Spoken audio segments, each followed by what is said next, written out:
자, 여러분, 드디어 시즌이 돌아왔습니다. 상장 폐지의 시즌이 돌아왔습니다. 왜 상장 폐지 시즌이냐? 기업들은 장사를 합니다. 자, 1월 1일부터 12월 30일까지 장사를 하고, 이 장사를 한 걸 기록으로 남기죠. 장부라고, 장부. 그래서 재무제표라는 걸 만듭니다. 이 재무제표를 작성을 하고 감사를 받고 감사를 받고 승인을 받는 데까지 3개월 정도가 소요되어 있죠. 그래서 이 시즌이 결산 시즌이라고 하죠. 그러면 이 결산한 결과를 가지고 결국 상패 여부가 많이 결정되겠죠. 그래서 이 시즌이 상패 시즌이기도 합니다. 상패가 결정이 되는 시즌. 그래서 우리는 상패 시즌이라고 불러도 됩니다. 어떤 회사들은 이게 축복의 시기죠. 장사 잘 되는 회사들은 이제 뭐 배당 얼마큼 할까, 뭐 성과가 얼마큼 줄까, 이게 축복이 되지만, 그렇지 않은 이런 회사들은 이제 걱정의 시즌이다. 이렇게 보시면 됩니다. 자, 그럼 어떤 회사가 상패가 되냐? 상패가 될 위험이 있는 회사들을 보셔야 됩니다. 상패가 될 위험이 있는 회사들은 나라에서 신경을 써줍니다. 아이고, 대단하죠, 우리나라. 그런 회사들도 여러분 또 당하지 말라고 앞에 관리 종목이라는 이름을 붙여서 별도로 관리해주죠. 이런 회사들은 상패가 될 우려가 있으니까 여러분들 관리 종목 주의를 하세요. 아실 필요도 없어요. 몇 가지만 아시면 돼요. 자, 여러분, 이 3년 동안 영업 이익이 적자인 회사, 3년 동안 계속 보니까 이게 연결재무제표 기준이에요. 연결이라는 게 뭐냐면, 여기 사업보고서 보시면 옆에 연결재무제표가 있고 그냥 재무제표가 있어요.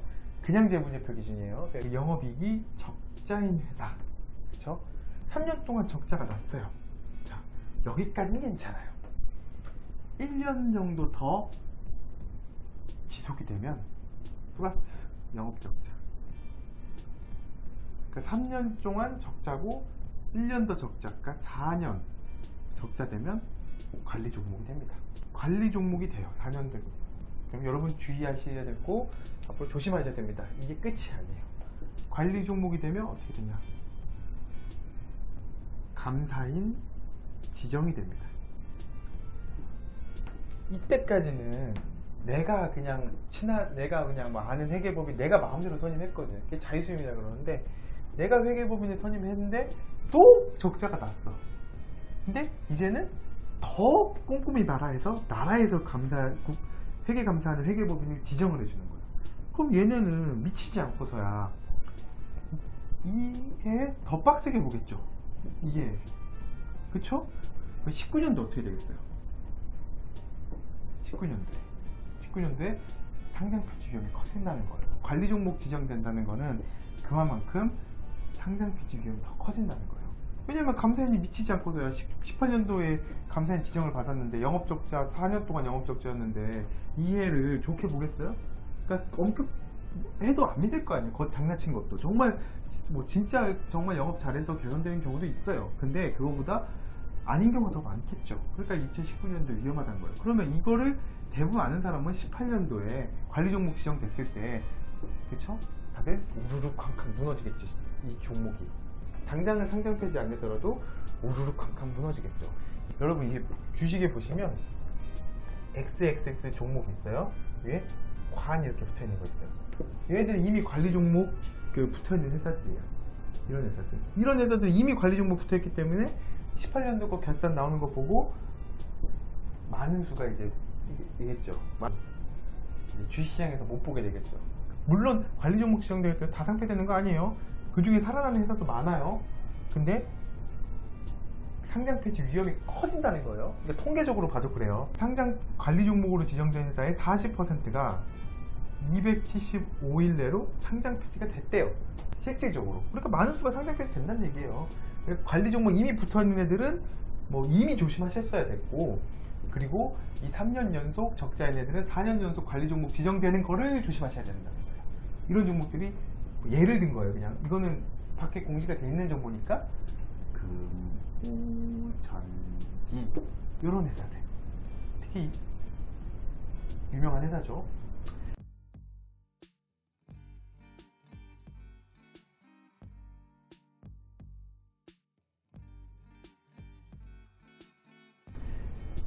이런 종목들이 여러분 조심하셔야 되는 거예요.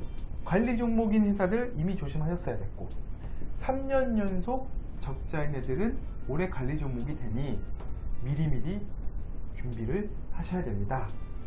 그 전에 이미 관리 종목 된 애들은 이미 조심하셨어야 됐고, 앞으로 이제 관리 종목이 지정될 회사들, 3년 연속 영업 적자고 올해 3분기까지도 적자인 회사들 보면 대부분 그렇게 되겠죠. 그런 회사들은 여러분 어떻게 해야 된다?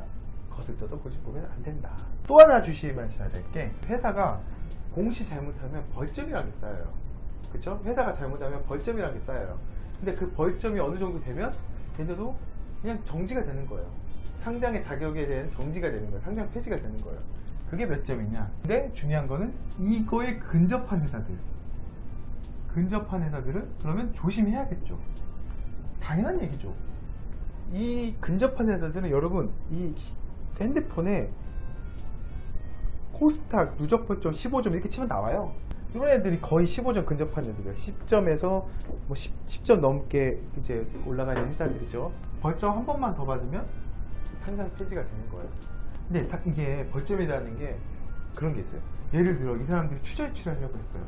근데 투자유치를 한다고 했는데, 투자유치를 한다고 공시를 했는데 이게 안 됐어. 억울해졌어.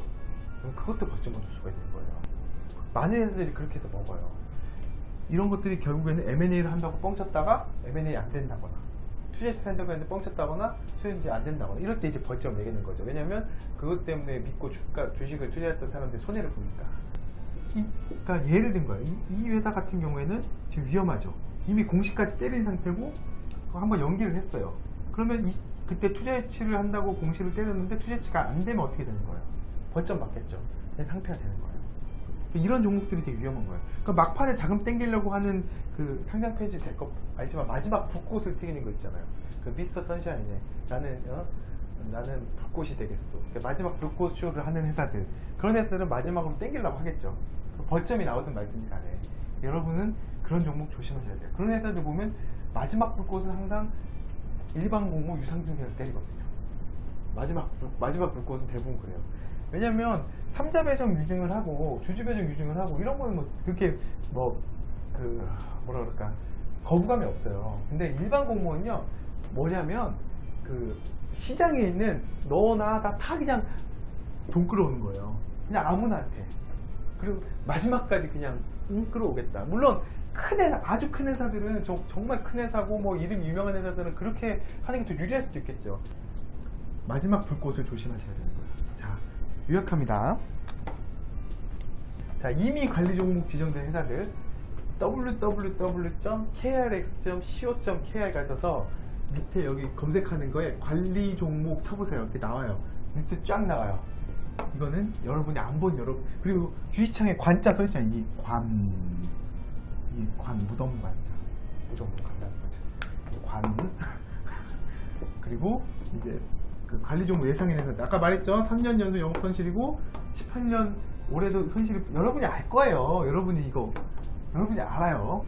그리고 벌점 15년 근접한 회사들, 이건 뉴스 검색하면 나오잖아요. 자, 이런 회사들 여러분이 이 아름다운 이별을 한다는 거는, 여러분이 이 아름다운 이별을 할 수 있는 거는 여러분이 그 마음을 내려놔야 돼. 보내기 싫어도 보내야 되는 그 마음. 저도 옛날에 주식을 할 때 가장 힘든 게 손절이었어요. 손절. 나 그동안 사랑을 했는데, 믿어왔는데 어떻게 널 이렇게 버리니? 그렇잖아. 근데 여러분 잊으셔야 됩니다. 헤어지셔야 됩니다. 왜냐하면 여러분 아직 희망이 있잖아요. 그쵸? 그래도 손절해서 남은 돈으로 다른 것도 할 수 있고, 또 다른 돈 하기엔 돈 많이 날렸다. 하여튼 그